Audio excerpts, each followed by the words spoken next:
శ్రీ మహాగణాధిపతయే నమః. శ్రీ మహాసరస్వత్యే నమః. శ్రీ గురుభ్యో నమః. హరి ఓం. సదాశివసమారంభాం శంకరాచార్యమధ్యమాం అస్మదాచార్యపర్యంతాం వందే గురుపరంపరాం. జై గురుదేవ దత్త. శివాయ గురవే నమః.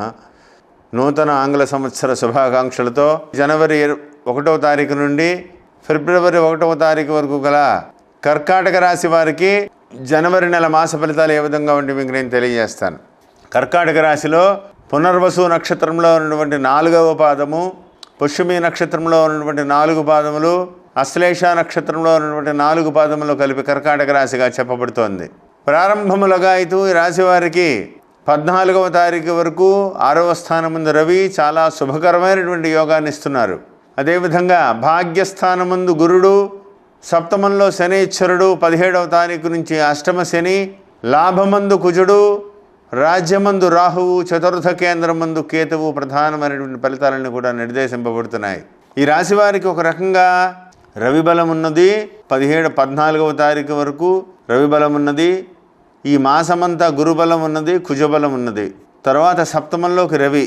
అంటే వీరు ప్రతి చిన్న చిన్న విషయానికి కూడా సహనం కోల్పోయేటువంటి పరిస్థితులు ఎక్కువ కనపడుతున్నాయి. ఇరిటేషన్ వచ్చేయడం రవి వల్ల, ప్రతి చిన్న విషయాలను కోపాలు వచ్చేయడం, బంధువులతో, మిత్రులతో, స్నేహితులతో, పిల్లలతో, భార్యతో, ఎవరితోటైనా సరే అసహనం ప్రదర్శించడం, పెద్ద చిన్న లేకుండా మాట్లాడడం, కొద్దిగా మీ స్థాయిని మించి, అంచనాలను మించి మాట్లాడడం, దానివల్ల కొంత ఎదుటి వ్యక్తులు హట్ అయ్యేట, అంటే వాళ్ళ మీ మనస్సు యొక్క వాళ్ళ మనస్సు నొచ్చుకునేటువంటి అవకాశాలు ఎక్కువ కనపడుతున్నాయి మీ యొక్క ప్రవర్తన వల్ల. దానివల్ల అంటే మీకు రాబోయేటువంటి రోజుల్లో మిమ్మల్ని అదుపు చేయాలని చూస్తారు వాళ్ళు. అంటే వీళ్ళకి వ్యక్తిగతంగా వీళ్ళ గౌరవం ఇవ్వడం వల్ల, వీళ్ళకి ఇంపార్టెన్స్ ఇవ్వడం వల్ల వీళ్ళు ఈ విధంగా ప్రవర్తిస్తున్నారు, వీళ్ళని నొక్కిపెట్టి ఉంచాలి అని మీరు కనుక వాళ్ళ దృష్టిలో పడ్డారంటే మీ యొక్క కెరీర్కి, మీ యొక్క వృత్తి వ్యాపార వ్యవహారాలకి ఇబ్బందికరమైనటువంటి పరిస్థితులు. కాబట్టి ఆచితూచి మాట్లాడండి, ఆచితూచి నిర్ణయాలు తీసుకోండి. ప్రతి విషయంలోనూ కూడా సరైనటువంటి అవగాహనతో ముందుకు వెళ్ళండి. మీరు తీసుకునేటువంటి నిర్ణయాలు దూరపు చూపుతో ముందుకు వెళ్ళాలి. అంతేగాని ఈ పని చేయాలంటే ఈ క్షణంతో ఈ పని పూర్తయిపోతే అయిపోతుంది నాకు అని మీరు అనుకోవద్దు. ప్రతి విషయంలోనూ కూడా ముందు చూపు నిర్ణయాలు చాలా అవసరం. శాంతంగా ఆలోచించండి. రవి సంచారం వల్ల ఉద్యోగ ప్రయత్నాలు, వ్యాపార ప్రయత్నాలు, కొత్త అడుగులు వేయడం, కొత్త రకమైనటువంటి నిర్ణయాలు తీసుకోవడం, ఇవన్నీ కూడా మీకు శుభయుక్తంగా కనబడుతున్నాయి. లాభమందు ఉన్నటువంటి కుజుడు, భాగ్యమందు ఉన్నటువంటి గురుడు ధనాన్ని ఏదో రూపంలో సమయానికి చేతికి అందేలా చేస్తారు.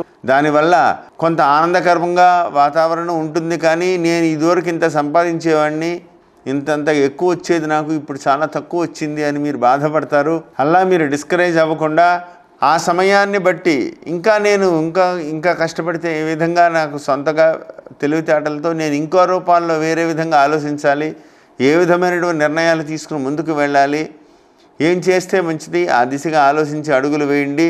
ఖచ్చితంగా మీకు పరమేశ్వరుడు మీకు అవకాశం కలగజేస్తాడు. అభివృద్ధి పథంలో దూసుకు వెళ్తారు.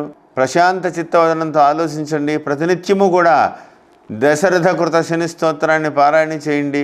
అదేవిధంగా గణపతి స్తోత్రాన్ని పారాయణ చేయండి. మహాగణపతి స్తోత్రాన్ని పారాయణ చేయండి. బుధవారం రోజున గణపతి చుట్టూ ఒక 21 సార్లు ప్రదక్షిణం చేసి స్వామివారికి గరికమాలని సమర్పించి మీ పేరుతో పూజ చేయించుకోండి. స్వామివారికి నారికేళాలు, అది కొబ్బరికాయలు, అరటిపళ్ళు సమర్పించండి. ఖచ్చితంగా మీకు మంచి జరుగుతుంది. మీకు ఉన్నటువంటి విఘ్నాలన్నీ కూడా తొలగిపోతాయి. దానివల్ల ఆచరించేటువంటి ప్రయత్నాలన్నీ కూడా, మీరు పనులన్నీ కూడా ఆచరణయోగ్యంగా ముందుకు పెడతాయని చెప్పడంలో సందేహం లేదు. విద్యార్థులకి కష్టపడితే కానీ మీరు అనుకున్న టార్గెట్ని రీచ్ అవ్వలేరు. విద్యాస్థానం ముందు కేతు ఉన్నారు కాబట్టి కష్టపడితే కానీ మీరు అనుకున్నటువంటి పాయింట్స్ రావు, అనుకున్నటువంటి విద్యాయోగం రాదు. కాబట్టి ఎక్కువ కష్టపడితే కానీ మీరు అనుకున్నమైనటువంటి ఫలితాలు సాధించలేరు. కాబట్టి జాగ్రత్త వహించాలని ప్రత్యేకంగా చెప్పదగ్గ సూచన. ఉద్యోగస్తులకు శుభాశుభ మిశ్రమంగా ఉన్నది. ప్రమోషన్లో అనుకుంటారు ఈ నెలలో నాకు ఏదో ఒక మంచి అవకాశాలు కలిసి వస్తాయి, లేదా దూర ప్రాంతాల నుంచి ఏదోటువంటి ఎక్స్పెక్ట్ చేస్తారు మీకు రావాల్సినటువంటిది. డిసెంబర్ నెలలో ఈ ప్రైవేట్ రంగంలో సాఫ్ట్వేర్ రంగంలో ఉండేటువంటి వాళ్ళకి నాకు కొత్త ఉద్యోగాలు వచ్చేటువంటి అవకాశాలు ఉన్నాయి, కొత్తగా నాకు అనౌన్స్ అవుతుందని చెప్పి మీరు ఊహిస్తారు. చాలా రోజులుగా మిమ్మల్ని ఊరిస్తూ ఉంటారు. చివరికి వచ్చేటప్పటికి లేదు ఈ సంవత్సరం ఇప్పుడు కాదు తర్వాత చూద్దామని మంచి మాటలతో మిమ్మల్ని తప్పిస్తారు. మనసు చాలా బాధగా ఉంటుంది. ఎంత కష్టపడ్డాను, సంవత్సరం కష్టపడ్డాను, వీళ్ళ గురించి నాకు రాలేదు ఇంతేనా అని చెప్పేసి డిస్కరేజ్ అవుతారు. అలా మీరు ఇది తీసుకోవద్దు. ఈ నెలలో జరుగుతున్నటువంటి పరిస్థితులు ఆ విధంగా ఉన్నాయి కాబట్టి కొంత మీకు అది హోల్డ్లో పడింది, అంతేకాని రాబోయేటువంటి రోజుల్లో మీకు మళ్ళీ అవకాశాలు కలిసి వస్తాయి. వ్యక్తిగత జాతక పరిశీలన చాలా ఒక్కసారి చూపించుకోండి. గ్రహస్థితుల వల్ల ఈ గోచారం ఎలా ఉన్నా మీ గ్రహచారం ఏ విధంగా ఉన్నది, పుట్టినప్పటి నుంచి జరుగుతున్నటువంటి మహాదర్శుల యొక్క ప్రభావం ఏ విధంగా ఉంది, అవన్నీ కూడా ఒకసారి చూపించుకోవడం వల్ల తీసుకునేటువంటి పరిణామాలు ఏ విధంగా ఉండబోతున్నాయి అనేటువంటి నిర్ణయాలు ఖచ్చితంగా తెలుస్తాయి. కాబట్టి వ్యక్తిగత జాతక పరిశీలన ఖచ్చితంగా చేయించుకోవాలని ప్రత్యేకంగా చెప్పదగ్గ సూచన. వ్యాపారస్తులకి శుభాశుభ మిశ్రమంగా ఉన్నది. ఇందువల్ల గురుబలం ఉన్నది. మీరు కష్టపడి లోన్ల కోసం ప్రయత్నం చేసి ఆ డబ్బులన్నీ తీసుకొచ్చి వ్యాపారం మీద పెడతారు. సమయానికి బిల్లులు అవ్వక వల్ల పెండింగ్లు పడుతూ ఉంటాయి. దానివల్ల కొంత ధన సంబంధమైనటువంటి ఒత్తిడి పెరుగుతుంది. అనారోగ్య సూచనలు కూడా కనపడుతున్నాయి చిన్న చిన్న విషయాల్లో. కాబట్టి తొందరపడి నిర్ణయాలు తీసుకోవద్దు. ప్రతి విషయంలోనూ కూడా జాగ్రత్త వహించాలని ప్రత్యేకంగా చెప్పదగ్గ సూచన. అదేవిధంగా విదేశాలకు సంబంధమైనటువంటి విదేశాలకు వెళ్ళేటువంటి ప్రయత్నాలు కానీ, వీసాల కోసం ప్రయత్నం చేసేటువంటి వాళ్ళకి కానీ 14వ తారీఖు అయితే మంచి లోపల అయితే మంచిది, లేకపోతే ఈ 2 నెలల పాటు వాయిదా వేయండి. ఇప్పుడు అనుకూలమైనటువంటి పరిస్థితులు లేవు కాబట్టి ఏది ఏమైనప్పటికీ కూడా విదేశీ ప్రయాణాలు అంతగా అనుకూలించవు, జాగ్రత్తలు వహించాలి. స్త్రీల ఆరోగ్య విషయంలో కొంత శుభాశుభ మిశ్రమంగా ఉన్నది. ఏదేమైనప్పటికీ కూడా 6వ స్థానంలో ఉన్నటువంటి రవి మిమ్మల్ని ఆరోగ్యంగానే ఉంచుతాడు. కష్టం ఎక్కువ అవుతుంది, పని ఎక్కువ అవుతుంది, చుట్టాలు బంధువులు తాకిడి ఎక్కువ అవుతుంది. కుటుంబ పరిస్థితులు, కుటుంబంలో మీరే ప్రధానమైనటువంటి ఆకర్షణ అవుతారు. మీరు చేసేటువంటి పనుల వల్ల కానీ, మీరు చేసేటువంటి నిర్ణయాల వల్ల కానీ అందరూ కూడా మిమ్మల్ని మెచ్చుకుంటారు. ఆరోగ్య విషయంలో స్త్రీలు ప్రత్యేకంగా జాగ్రత్తగా ఉండాలని ప్రత్యేకంగా చెప్పదగ్గ సూచన. అదేవిధంగా కన్స్ట్రక్షన్లో రంగంలో ఉండేటువంటి వాళ్ళకి కుజబలం వల్ల, గురుబలం వల్ల అనుకోని ధనం కలిసి వస్తుంది. ఖచ్చితంగా మీకు మళ్ళీ నూతన ప్రయత్నాలు మొదలు పెట్టాలి, లేదా డెవలప్మెంట్ రంగంలోకి వెళ్ళేటువంటి చెయ్యాలి. కొత్త వ్యవహారాల్లో నిర్ణయాలు తీసుకోవాలని చెప్పి విశేషంగా ఆలోచిస్తారు. ఆ దిశగా అడుగులు కూడా వేస్తారు. ప్రత్యేకమైన ఏ నిర్ణయం తీసుకున్నా ఆచితూచి నిర్ణయాలు చేసుకోండి. మహర్దశలు అనుకూలంగా ఉన్నాయా లేదా చూసి ముందుకు పెడితేనే మంచిది. తొందరపాటు నిర్ణయాలు చేయవద్దని ప్రత్యేకంగా చెప్పదగ్గ సూచన. అదేవిధంగా రాజకీయ రంగంలో ఉండేటువంటి వాళ్ళకైతే కొంత బాధ్యతలు, అదనపు బాధ్యతలు మీద పడతాయి.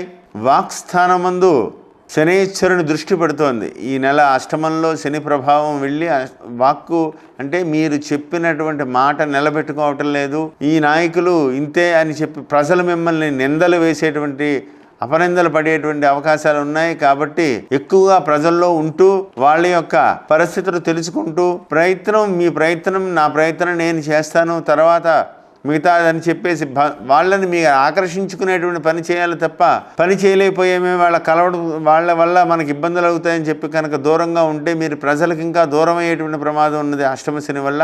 కాబట్టి ఆ దిశగా మీరు ఆలోచించిన నిర్ణయాలు తీసుకోండి. సినిమా రంగంలో ఉండేటువంటి వాళ్ళకి కొంత శుక్రబలం సామాన్యంగా ఉన్నది కాబట్టి జాగ్రత్తలు వహించాలి. ఈ నెలలో ప్రతి విషయంలో ప్రొడక్షన్ రంగంలో ఉండేటువంటి వాళ్ళకి, డిస్ట్రిబ్యూటర్స్ కానీ ఈ నెలలో చాలా నష్టాలు చూసేటువంటి అవకాశాలు కనబడుతున్నాయి. తొందరపాటు ఆవేశపూరితమైన నిర్ణయాలతో ముందుకు వెళ్ళవద్దు, జాగ్రత్తలు వహించాలి. ప్రతినిత్యము కూడా నేను చెప్పినటువంటి పరిహారాలు చేసుకోండి. నేను చెప్పినటువంటి గణపతికి నేను చెప్పినటువంటి పరిహారం చేసుకుంటూ గరికమాలను సమర్పిస్తూ దశరథ కృత శని స్తోత్రాన్ని పారాయణ చేస్తూ ఆదిత్య హృదయం పారాయణ చేస్తూ విజయపదంలో మీరు ముందుకు వెళ్తారని కోరుకుంటూ జై గురుదేవ దత్త. శుభం భూయాత్.